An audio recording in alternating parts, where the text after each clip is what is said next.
러시아가 우크라이나 동부 친러시아 세력이 세운 두 공화국의 독립을 승인하고 평화유지군 파병을 지시했습니다. 서방은 강력하게 반발하며 제재에 착수한 상황인데요. 네, 자세한 소식 국제 담당 기자 연결해서 알아보겠습니다. 한상훈 기자, 푸틴 대통령이 우크라이나에 파병을 지시했군요. 네, 그렇습니다. 블라디미르 푸틴 러시아 대통령이 우크라이나 동부 지역에 평화 유지를 명분 삼아 러시아군 배치를 공식화했습니다.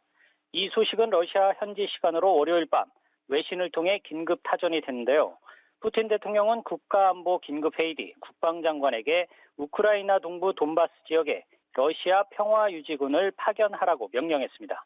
이러한 지시가 나온 뒤 이례적으로 긴 군사장비 행렬이 우크라이나 도네츠크를 지나 이동하는 장면이 포착됐다고 로이터 통신이 보도했습니다.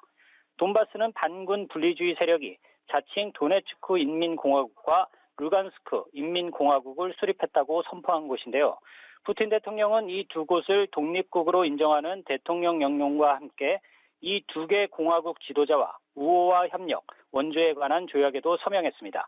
이번 독립 승인으로 러시아는 반군 장악 지역에 사실상 군대를 공식적으로 파견할 수 있는 길을 열었다는 분석입니다. 이에 따라 러시아의 우크라이나 침공이 초읽기에 들어갔다는 관측이 나오면서 전면적 무력 충돌의 위험성도 더 커지게 됐습니다. 이렇게 되면 동부 지역에서 무력 충돌이 우려될 것 같은데 우크라이나와 서방의 반응은 어떻습니까? 네, 일단은 군사 진입 명령이 내려지긴 했지만 실제 러시아군 병력이 우크라이나 영토에 진입할지는 명확하지 않은 상황인데요. 아직 우크라이나 정부군과 러시아군 간 충돌 소식은 들어오지 않았습니다. 우크라이나의 젤렌스키 대통령은 대국민 연설에서 러시아의 주권 침해라고 반발하면서 러시아가 어떤 성명을 내든 우크라이나의 국경은 그대로일 것이라고 밝혔습니다. 다만 우크라이나 정부군의 즉각적인 대응에 관한 구체적 언급은 없었습니다. 우크라이나가 도움을 요청한 미국과 유럽 주요 국가들은 이번 러시아 조치에 강하게 반발하며 제재 조치에 착수했습니다. 조 바이든 미 대통령은 우선 우크라이나 동부 지역에 대한 신규 투자와 무역, 금융 금지와 같은 행정명령을 내렸습니다. 또한 러시아를 겨냥한 경제 제재 조치도 곧 내놓을 것으로 예상됩니다. 미국의 동맹인 영국, 프랑스도 금융과 무역 등의 분야에서 신속히 제재를 가하기로 합의했다고 밝혔습니다.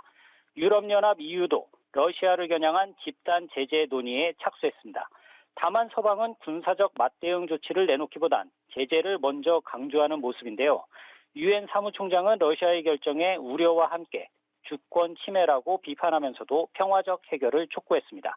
유엔 안전보장이사회도 러시아의 결정과 관련해 긴급 회의를 소집한 상태입니다. 네, 우크라이나군과 반군이 대치 중인 돈바스 지역에 전쟁 가능성은 더 커질까요? 네, 러시아는 이미 우크라이나 동부 접경지대를 중심으로 군병력 13만 명 이상을 배치한 것으로 추정됩니다. 특히 동부의 돈바스 지역은 예전부터 전쟁 위기가 가장 높은 곳으로 꼽혔는데요. 돈바스는 러시아가 2014년 우크라이나 영토였던 크림반도를 강제 병합하자 반군 분리주의 세력이 자신들도 독립하겠다며 무장 투쟁을 벌여온 곳입니다.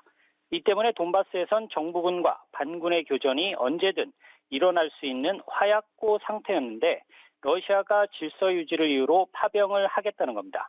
이 지역에서 러시아군 사상자가 나올 경우 러시아는 이를 전면 침공의 빌미로 삼을 수 있다는 게 서방의 관측입니다.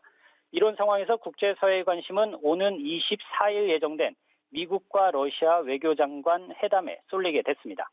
지금으로선 러시아군 진입 명령으로 이 회담이 실제 열릴지 장담할 수는 없게 됐는데요. 이 회담의 성패가 바이든과 푸틴 두 정상의 회담 성사는 물론 우크라이나 사태에도 중대한 영향을 미칠 것으로 보입니다. 지금까지 글로컬 뉴스부에서 전해드렸습니다.